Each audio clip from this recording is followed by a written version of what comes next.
so blessed to have done what I did for so long. Ever since I was a little kid, growing up in the East End of London, that's all I ever wanted to do. I've now retired 20 odd years. Looking back, it just fills me with so much pride. My father brought us up from little kids by himself. We didn't have a mum. They got divorced when I was about 2 years old. I'd go as far to say if it wasn't for him, possibly maybe not have come through and made it. He was born in India. He loved sport, and I think that was a major benefit for me, because when he did come to the UK and eventually had us two boys, he'd really pushed the sporting side of things. A lot of British Asian parents back in the day, traditionally, would be more on education. And there were times when 6 o'clock in the morning, middle of winter, January, freezing cold, pitch black outside, he'd come into my bedroom and he'd whip the duvet off me and he said, right, go and run around Clissold Park twice. He says, your contemporaries, your district teammates are wrapped up in bed now.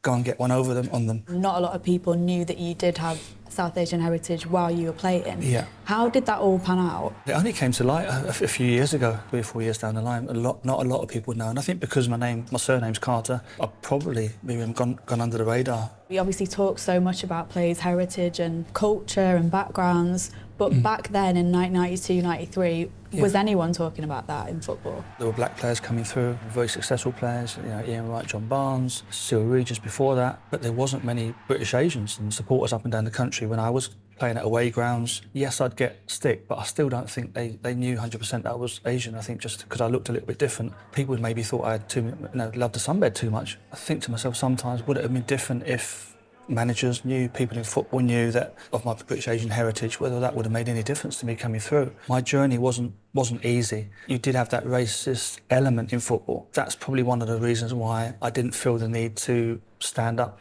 on a soapbox and say my dad's from Asian heritage.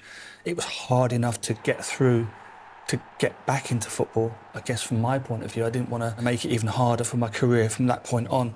And I think that was a real risk. It doesn't really matter what colour your skin is. If you're good enough, it shouldn't really matter. Don't get me wrong, if someone asked me, oh, where are you from? Would never ever hide or be ashamed. I was always proud of it. I would have to maybe hold my hand up and take some criticism. Many that might be thinking, well, back then if you did stand up and come out and say, talk about my heritage, maybe it could have made a difference for players coming through. Jimmy Carter's story is typical of some of the finest South Asian talent Britain has produced. We're often hearing about people's heritage after their careers have finished. A recent book revealed that Ricky Hill's family originated from India, making him the first footballer of South Asian heritage to play for England in 1982. And then there's the story of Robert Rosario. Sky Sports News revealed recently that he was the first British South Asian to play in the Premier League. I'm super proud because I love my dad to death. But when I was playing, when I was growing up, in the 70s and 80s was really difficult racially. It was difficult. And me being from a mixed culture, people didn't know if I was black, white, Asian, Indian, Pakistani. There was a lot of grief. There was a lot of racism. I got it from everyone. The only thing that saved me was being a footballer. When you're a good footballer, people accept you. I shied away from my dad's side, and I'm ashamed to admit it, because as a young football player, I wanted to be accepted, and I was scared. I wanted to be white and English, and I'm ashamed to admit that. I embraced my German side. I wish I could go back and embrace it more and stand up and be brave and say, I'm half Anglo-Indian. I don't care what you think about me. It's just nice that someone's interested in my background, not just a football, but important cultural things. Trailblazers in this space have been rare, but there have been some standout names in the men and women's game. Now I know it's an important representation. I think early in my career I wish I'd done more to sort of talk about it, but I wasn't really aware that I was seen differently at all. I just felt like one of the footballers. Nobody treated me differently throughout my youth time and at first team. But I think as I got a little bit older and spoke to a lot of these families and kids, I realised that actually by playing in the Premier League I was a big role model for them, and that visibility is a big thing. I wasn't aware that I was creating history when I got selected for England. I think as a 14-year-old, you're never really mindful of that kind of stuff. I started playing football because my brother wanted a brother. From a wider perspective, obviously, there's things in the community where it's, if she's a girl and she's playing football and what she's gonna do. But my parents were never like that. They were just like, she wants to play. And I ended up playing for England. Both my parents were in the crowd as well. And that was the most memorable and proudest time ever. I'm a kid who always wanted to play for England. I'm not one of those people, if you ask the question, where are you from? I'm like, I'm from England. I'm proudly from England. I only wanted to be that kid who wanted to play for England. I'm very proud over the years to kind of refer to myself as a British Asian. And I'm hoping that more and more stories just keep on coming out, and that we can, give role models and just show kids that we can play. Growing up, were you both aware that you were kind of trailblazers in women's football? No, it is my answer, if I'm being honest with you. We just woke up every day, loved playing football, done our thing, and kind of was always really focused on our own journeys and never really looked externally for that validation. From a South Asian point of view, we were probably just more focused on the fact that we were females in that space. As we've got older, we've definitely become more aware, but it does make me sad because I just think there is such a lack of representation. And actually, us three sitting here, we're growing up and feeling like we have to be the ones that, create them paths and become those role models. And it is an absolute privilege to feel that pressure. But at the same time, I always wonder, what if we did have those role models? I've found it quite hard to navigate where we belong because you haven't seen someone be in those positions before. When I signed for West Ham, I was like the first Asian, right? I was so, and still I'm so proud to wear that, and I own that every single day, and it's a big responsibility for me. But I also felt like a little bit sad and guilty in the moment that I hadn't struggled necessarily as much as like other Asian girls would do in my situation. Does that make sense? And that made me feel a little bit guilty for having that title, even though I am half Asian. I've lived a life where you're told you can't do something because you're a woman, because you're Asian. And even when I was at university, the head of the department called me and you should stop playing football now. You're one of the most intelligent people in the year. So my job was always to prove that everything's fine. Actually, football always helped me with these things. That's the thing that people didn't understand. Football only gave me a strong foundation to demonstrate who I was. That was the beauty of football. I said what I loved about football. I found at home. Everybody was different. I saw myself represented. So it's not that I was going in and saying, oh, there's people who are like me. It was, I wasn't looking at the colour of my skin. I was seeing difference. That's what I loved about it. There was a place for me in football. And then we had this bigger problem that people didn't think women should play football. And there's just something now where I look at it, I look at the England team now and I think, okay, so women do play football. The people like me play football. I've lost that connection. It does feel like this is where men's football was in the UK decades ago. Fast forward to 2024. The talent is there, and who better displaying that right now than Hamza Chowdhury, a key part of the Leicester side promoted to the Premier League this season. It was amazing playing in the Premier League, the amount of times I did, and then to drop down to the Championship, it has been such a massive learning experience that I've enjoyed. I think being different's good. Leicester is such a diverse city, people from all different backgrounds. So no, I didn't particularly find it tough. I can see why some people would find it tough. Everyone goes through different challenges in their lives, but I sort of embraced it, and luckily it got me to where I am. I'm enjoying being one of the many flag bearers for the South Asian community, and there's so much talent out there, and it's sort of just pointing them in the right direction.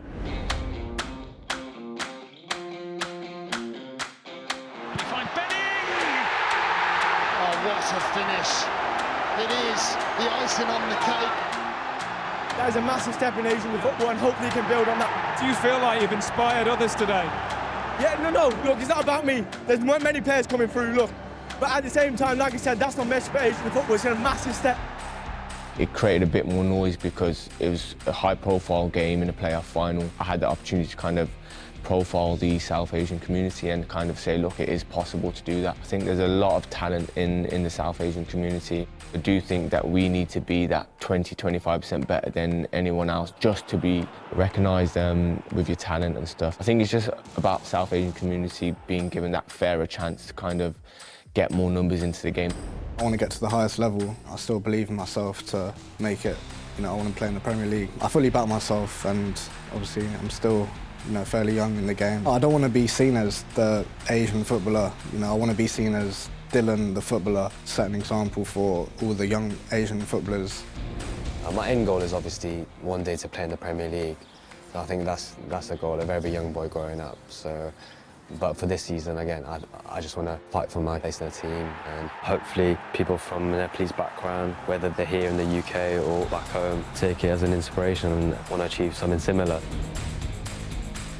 Whenever I go to a family event or a wedding or any kind of gathering, I'm reminded of how out of the ordinary it is for a lad to be from the family that's playing football, but also from an Asian family that's playing football. So I've always tried in my career to be really professional, and I've always worked hard, and I hope when you get to a chance to look back on your career, then perhaps some younger players have noticed that I'm of that heritage and they think, oh, he's had a good career and maybe I could emulate that. PFA stats show a 29% increase in South Asian representation of professional players this season in England. Between 2022 and 2023, there were 6 league debuts compared to 2 between 2018 and 2021. But the lack of game time is a problem. Only 6 players played over 90 minutes in total across the whole 2022-23 season. Zidane Iqbal has long been the beacon for British South Asian footballers. He came through at Manchester United and became the first British South Asian to play for the club in 2021. But he left last summer to join FC Utrecht in the Netherlands to try to get first-team football. It's surreal, waiting on the touchline to come on to play for United, one of the biggest clubs in the world, and obviously my childhood club was very, very, very proud moment for me. Friends and family, because they were all there watching as well live at the stadiums. There's obviously younger kids that probably look up to that, and if they're looking at me as a role model, then I'd love to be a good one, so support them and help them as best as I can. Obviously the British Pakistani community are super proud of you. We're sad that you don't play for Pakistan. But what is it like to have those two communities and then also the Manchester community behind you? All the love and support I get, I feel blessed from the South Asian community, the Iraqi community, the United fans. It's amazing, and at the end of the day, if they're happy, my family are happy, my friends are happy, and I'm happy, then that's all that matters. About 5 minutes on the pitch, the fans would only see 5 minutes, but if you were at the start of the journey, you'd see me, my mum, my dad, my brother, training in the park when it was raining. So for them 5 minutes, there was a whole lifetime to get those 5 minutes. What would you say to maybe parents of young Muslim kids growing up playing football who are maybe unsure if it's right for them? At the end of the day, it's their decision, but football's not an easy route. You could look at someone at the top of the game and be like, oh, football's easy. Then you could look at someone at the bottom and be like, oh, it's hard. So you could take the chance and just give 100%, because, like I said, you could be at the top or you could be the middle or the bottom. So you won't know until you try. I look back at what I've done at United and I'm proud. Not many people can say they've played for United, and I've definitely fulfilled a childhood dream. What have you done, Sam Kerr? You have just won the title for Chelsea. One of football's biggest names has Indian heritage, but Sam Kerr's influence is yet to spread. Ethnic diversity in the women's game is a well-known issue, and there's currently only one British South Asian player in the WSL, Asmita Ali. To change this, the FA said they've restructured their talent pathway so more young girls from all backgrounds can find a local place to play, which will help identify the best talent. They admit while progress is being made, there is always more to do. But there are some players making their mark. I think my main goal in football is to play for a World Cup for England. That's my top goal, and play at the top level that I can. My life's always been about football, so even in terms of school, I didn't let my friends influence what I was about until I started getting older, and then I started making more friends that are on the same wavelength as me. I think I want to be a role model to the younger generation to try get them into football as well. Football's for everyone. I didn't really have any Asian role models growing up, so I didn't really have anyone to look up to like that. Any younger players, I hope they see that and be like, oh yeah, well, it is possible to, play at a high level, and if she can do it, I can do it. Just enjoy your football. When you're enjoying it, you'll want to better yourself, be at every training session, give you 100%. I just think that's the most important part. In terms of at the elite level, obviously diversity is still a big problem, but I think at the grassroots level, that's not an issue. There's so many Asian girls playing football. It's about how do we get them from that level into the system, and how do we then get them successful out of the system as well. So I think that's probably our main problem that we need to focus on right now. in my club, I'm not seen as, oh, she's the Asian girl that plays football. I'm just seen as Kira who plays football, just like the other 17, 18 girls there. For me, it's about doing what they can to support me, which they do off the pitch, and also on the pitch as a footballer, first and foremost. It's about making the environment inclusive for everyone that's involved. I never saw myself as a role model. I just wanted to play football. That was it. But I think since coming back to England, I realise how important it is to be there for others to look up to, because I'm half Gujarati, half English, white English, and to have, you know, the Gujarati side in me and to be playing at one of the top levels, you don't see many players like that. And I think it's for South Asian players to play football and to be recognised for playing football is not really a thing. It's important for us to be there as role models.